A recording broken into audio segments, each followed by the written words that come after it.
Primeiro eu sou a Cíntia Falkenbach, né? Eu fui estudante, pesquisadora e professora no Departamento de Artes Visuais. Eu entrei para a Universidade de Brasília no ano de 1978. O departamento não era ainda o Departamento de Artes Visuais, ele era o Departamento de Desenho e ele fazia parte do Instituto de Arquitetura na época. E eu entrei exatamente no ano que eles extinguiram o curso de Desenho e Plástica e abriram o curso de Licenciatura em Educação Artística em função da Lei 5692, que estava sendo estabelecida na época. Bom, então eu fiquei de 1978 até 1982 fazendo a minha graduação dentro do departamento. E na época eu saí com a habilitação para as artes plásticas. Bom, em 1993 eu continuei ainda fazendo umas matérias como aluna especial no departamento. Aí eu tive um tempo fora e só retornei em 1986 para trabalhar com a professora Kathleen Siddick no ateliê de gravura em metal. Aí eu fiquei como monitora do curso de extensão do ateliê, né, que era o ateliê livre de gravura, por alguns semestres. E, bom, quando foi em 1986, também retornaram para a universidade os professores reintegrados que haviam se retirado em 64, quando do golpe militar, né? Então, dentre esses professores, veio a professora Marília Rodrigues, que, por uma feliz coincidência, foi a fundadora do ateliê. Ela veio para a universidade junto com Darcy Ribeiro, quando a UNB foi fundada, e se retirou em 64. Então, a partir de 1988, a professora Marília Rodrigues, então, assumiu o ateliê de gravura em metal.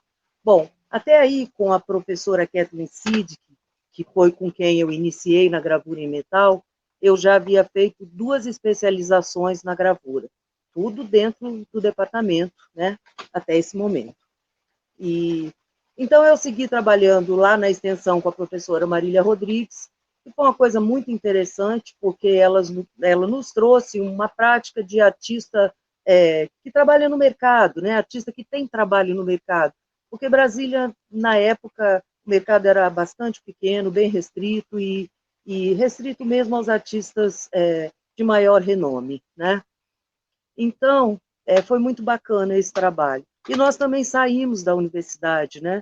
Fomos expor no Rio de Janeiro, fizemos contato com vários outros ateliês, dentre eles, né, o Paquilage, que foi muito interessante. Bom, e vários gravadores também nesse período circulavam pelo ateliê, né? Mas eu queria falar disso um pouco mais tarde. Bom, então eu segui trabalhando aí na gravura em metal. Em 1993, a professora Marília se aposentou, se retirou do departamento e abriu uma vaga para substituto, e eu, dentre outros candidatos, vamos dizer, me inscrevi para essa vaga. E tive a sorte de realmente conseguir entrar nessa vaga de substituto. Nessa vaga eu fiquei até o ano de 94. No ano de 94, o meu contrato expirou, e eu saí da universidade. Segui trabalhando com a gravura, né?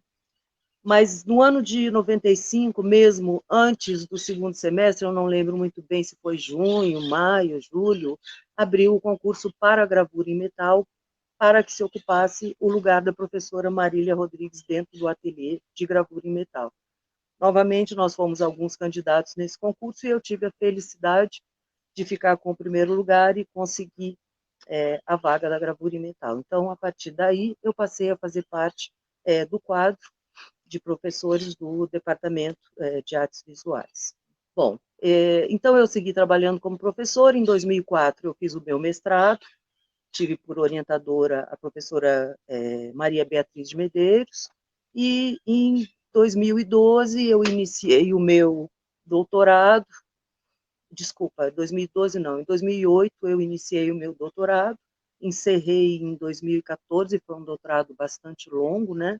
Mas eu fui para a área de teoria e história da arte, tive por orientadora aí a professora Maria Euridice de Barros Ribeiro, e eu permaneci, né, dentro dessa qualificação até o ano de 18, quando então eu cumpri o meu tempo de magistério e pedi a minha aposentadoria. Então, a coisa mais interessante para mim de todo esse período, que foram os 40 anos que eu fiquei dentro da universidade, de 78 até 2018, né, foi o grande aprendizado que eu fiz, né, a grande troca de conhecimento que eu tive, e eu me considero realmente uma pensadora da universidade, porque toda a minha formação foi feita aí dentro. E eu tive essa felicidade de ter professores incríveis, né, de ter pessoas brilhantes.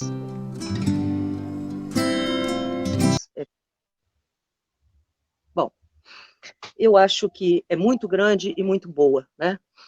Na verdade, é uma influência muito bacana. Quando a gente, hoje em dia, caminha, né, pelas galerias e, enfim, faz visita aos centros culturais, né, a gente vê o quanto o departamento tem sido importante na formação para o profissional de arte dentro de Brasília. E, primeiro, a partir de, eu não lembro bem qual foi a data de fundação do IDA, mas a partir do momento em que a professora Graça de Freitas concebeu esse projeto e executou, né, então que nós passamos a ter o IDA separados, né, o Departamento de Artes Visuais pôde reabrir o bacharelado. A gente, enfim, não tinha já há bastante tempo, né, o departamento tinha, ofereceu, né, esse bacharelado, né,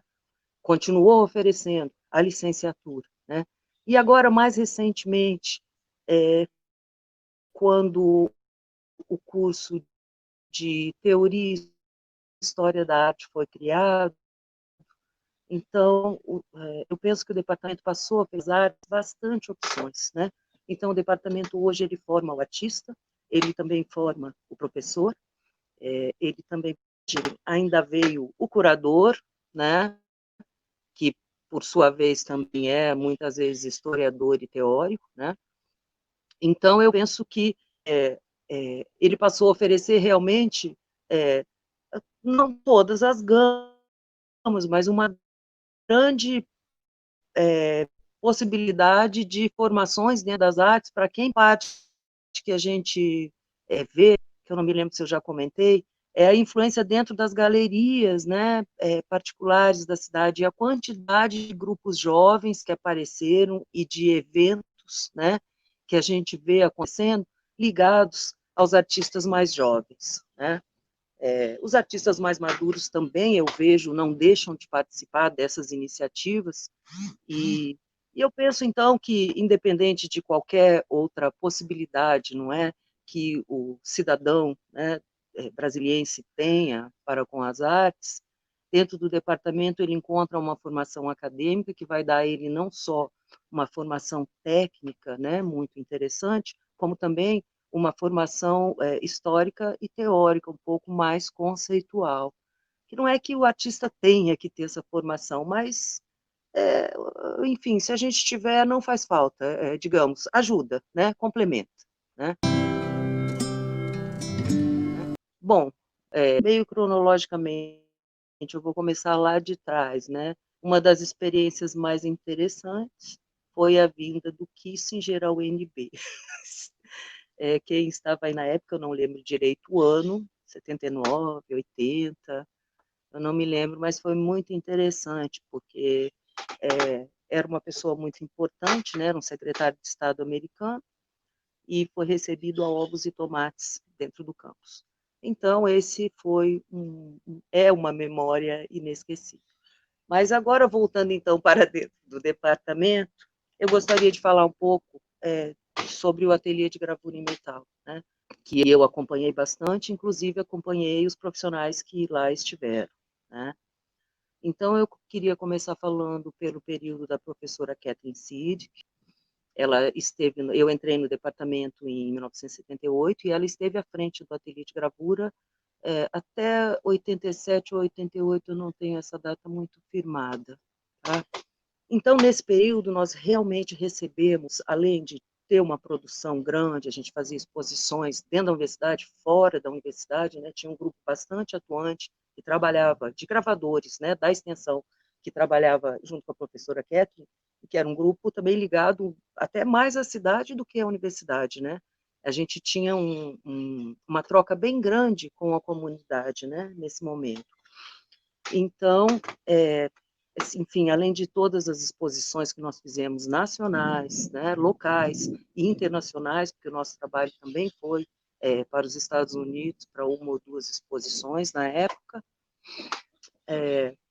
ela também trouxe à universidade profissionais de grande relevância na gravura brasileira, né?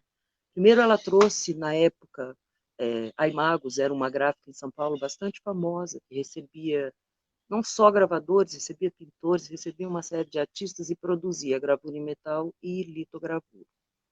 Então, o Nori era o master print da parte de metal. E a Kathleen conseguiu trazer para dar 2 cursos dentro do departamento, né, para que nós pudéssemos nos aprimorar na parte de impressão e na parte técnica mesmo, que o Nori era realmente um verdadeiro mestre, né? Ela também trouxe 4 canadenses, eu não me lembro bem, o Mark, o Walter, a Madeleine e a Karen, que eram 4 canadenses de Alberta, que também ficaram aqui uma semana, que nos trouxeram conhecimento bastante bacana e interessante dentro da gravura em metal. E um outro gravador nosso bastante conhecido, o Luiz Cláudio Mubarak, que é um contemporâneo, né, que tem um trabalho lindo, e é um gravador paulista, que também esteve ministrando um curso de extensão no departamento. Bom, quando a Marília entrou, nós passamos a ter um outro tipo de prática, né? Primeiro que eu me dispus a realmente começar a trabalhar a gravura com ela de novo, como se fosse do zero, e foi muito interessante, porque foi todo um segundo aprendizado. Isso foi muito bacana na minha formação, porque eu tive acesso a diversos gravadores de diversas escolas, não só brasileiras como internacionais, embora eu me considere, né, uma gravadora da Escola de Gravura Brasileira. Bom, mas enfim, e junto com a Marília Rodrigues, então, além de todo esse movimento que a gente tinha, então, de levar, né, o trabalho de gravura para fora da universidade, levamos para o Rio de Janeiro, enfim, levávamos para satélites, né, fazíamos exposições sempre que aparecia, montamos um álbum de gravura bem bacana, junto com a tipografia, né, dentro das edições de arte. Na época,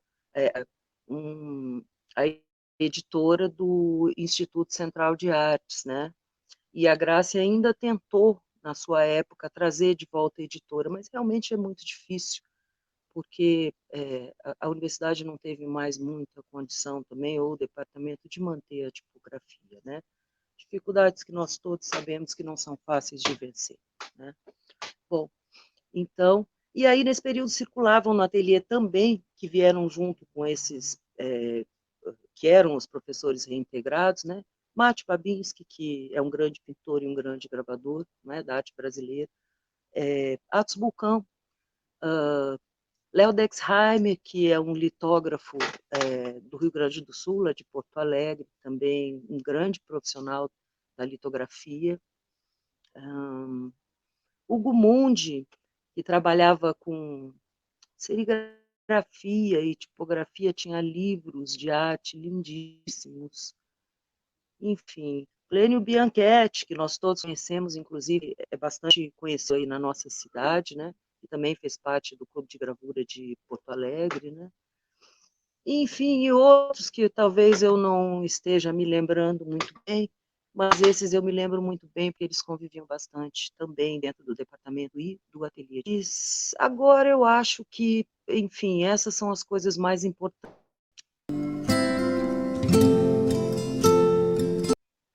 Essa, eu acho que eu considero a pergunta mais difícil, talvez que alguém já tenha me feito, né?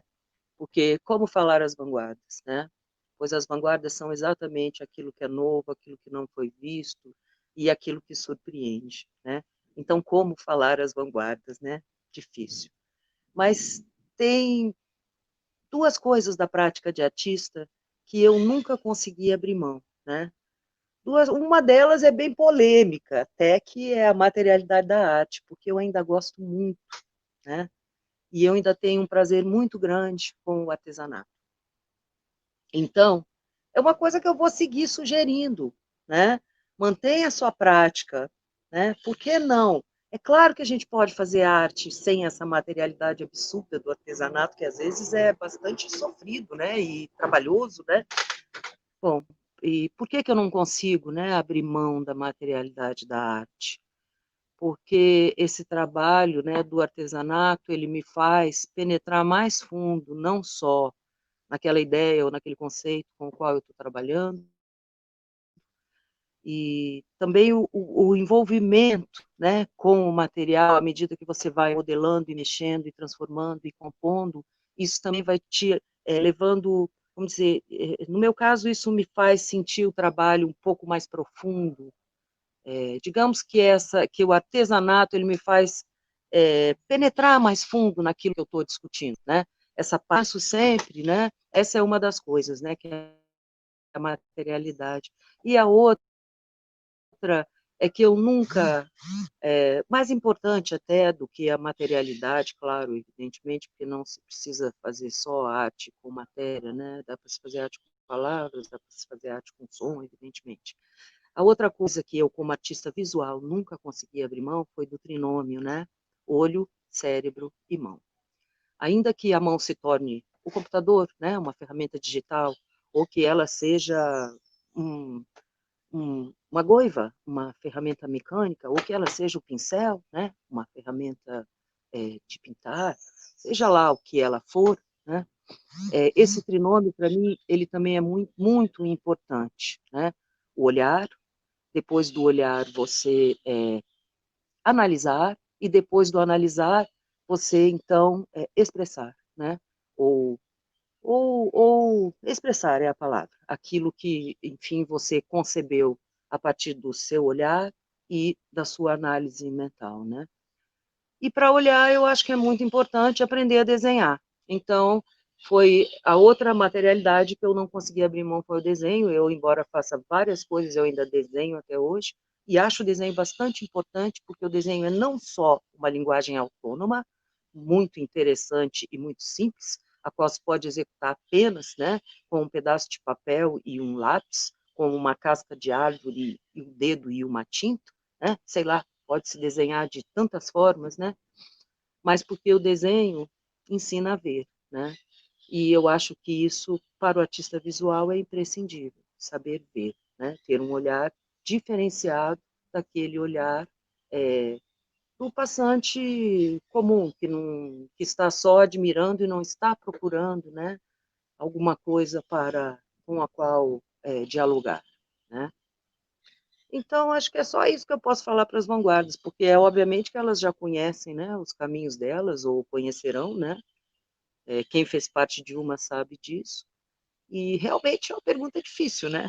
Mas eu vou deixar só essas sugestões em aberto. Bom, o que mais eu gostaria de comentar, né, acerca do departamento? Eu vou aproveitar então e falar um pouco do meu trabalho dentro do ateliê de gravura em metal. Eu fiquei dentro do ateliê praticamente 22 anos como coordenadora, né? 22 não, eu fiquei uns 20, porque os meus 2 últimos semestres eu já tinha passado a coordenação para o professor Eduardo Belga, né? Que é quem, enfim, está gerindo o ateliê depois que eu me aposentei, né? E então eu queria falar primeiro do meu período, né?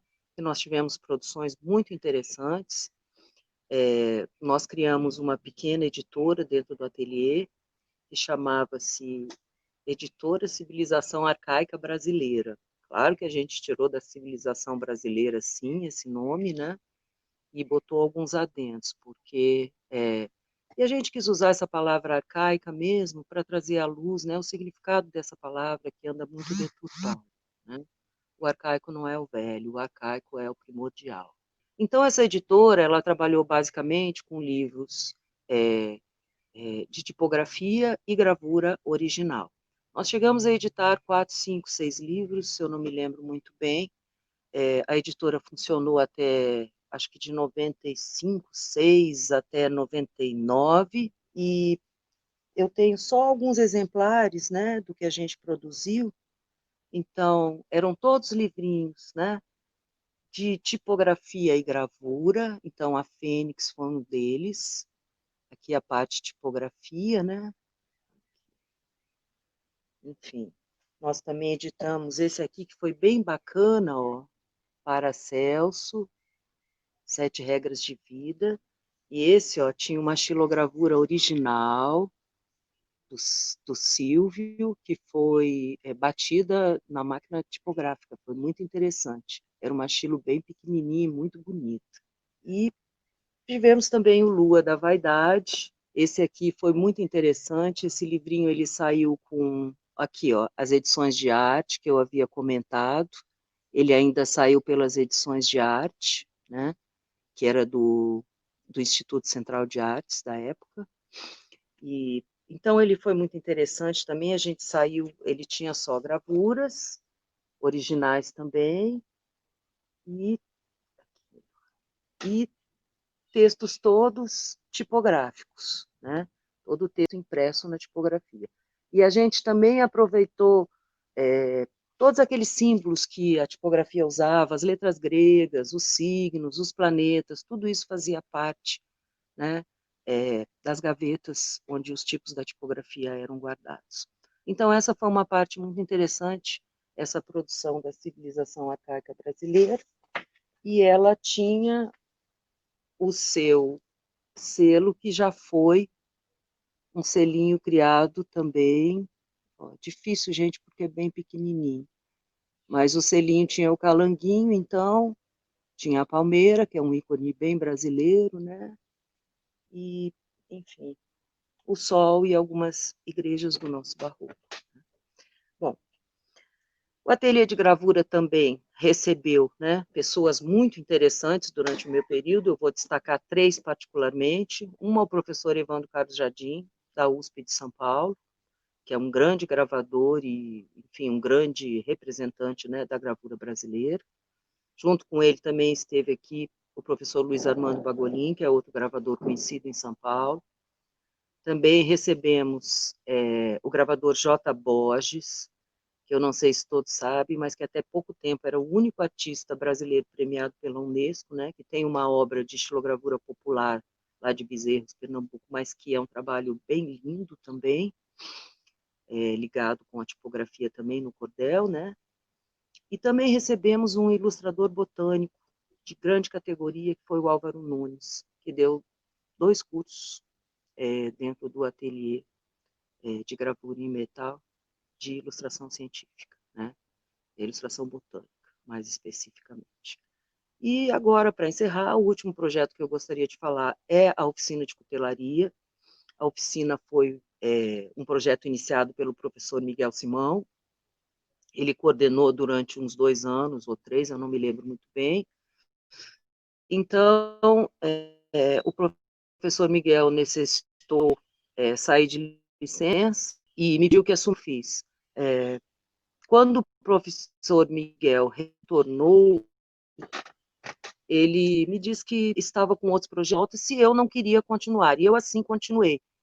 E aí fiquei na coordenação da cutelaria durante uns 12 anos, até a data da minha aposentadoria em 2018. O que é importante para mim salientar da escola de cutelaria primeiro, né, o nosso trabalho, isso vem com ferramenta, né? É claro que ela pode ser usada como uma arma, como a minha mão também pode, como uma garrafa também pode, como um copo de vidro também pode. Mas, a priori, ela é uma ferramenta. Ela era usada para despelar o animal e não para matar o animal, né? Bom, então a primeira coisa foi essa, desvincular um pouco do conceito de arma, né? Trazer para o conceito de ferramenta. E a segunda coisa era produzir, então, a ferramenta com um cara muito por causa, assim, da riqueza de materiais que se trabalha na cutelaria, né? Os aços, o aço damasco, que é uma mistura de aços belíssima, os de chifre, os cabos de osso, né? Então, assim, tem todo um trabalho de joalheria também envolvido, com pedras, com trabalhos em prata, né? Então, esse lado, né? Para buscar a construção da faca objeto de arte, e não, embora ela continue tendo todo o caráter de utilitário, né? E eu, particularmente, era também com que a gente aprendesse, né, a fazer os materiais desculpe, as ferramentas de gravura. Então, no meu caso, eu queria aprender a fazer a ponta seca, o brunidor e o raspador, que são 3 ferramentas que se usam bastante na gravura em metal, praticamente que se usa o tempo todo, né? Então, o que foi mais feliz da cutelaria nesse caso, né, foi que eu pude terminar olha, o meu trabalho na UNI, ferramentas para os estudantes, a um preço bastante irrisório, praticamente o preço que a gente pagava pela peça de aço, né? Então, isso foi muito bom, foi muito interessante. No fim, eu senti um pouco que o projeto acabou, enquanto eu estive se fechando, o primeiro, que era realmente, para mim, aprender mais sobre a fiação, eu aprendi, né? Eu queria saber melhor essa parte para poder passar para os meus estudantes, particularmente na Chilo, que a fiação das ferramentas é importantíssima para se fazer os cortes na madeira, né? Então, assim, foi muito bacana isso, porque as coisas acabaram se fechando. Então, eu fiquei muito feliz de me aposentar produzindo as ferramentas nos últimos estudantes do ateliê de gravura em metal. Enfim, o preço delas ficou irrisório, era praticamente, como disse, o preço da matéria-prima, né? Então, foi outra coisa muito interessante. E mais essa cutelaria dentro de uma universidade no Brasil e a segunda no mundo, que historicamente é bastante bacana também, né? A primeira foi numa das universidades norte. Bom, eu acho que é isso que eu tinha para, enfim, que eu me lembro das minhas memórias e tal. E, assim, não deixando de falar que devo ter esquecido coisas importantes, já sei, né? Porque a gente sempre esquece. E também, assim, salientando que para mim foi muito importante trabalhar dentro do departamento com as equipes que trabalhei, porque eu convivi com profissionais de primeira categoria aí dentro, inclusive para a minha formação também, né? E, enfim, e o que a memória da gente acaba guardando mesmo, né? Então, por isso que eu posso falar mais do ateliê de gravura e nem tanto, né, de outras memórias dentro do departamento. Eu acho que é isso.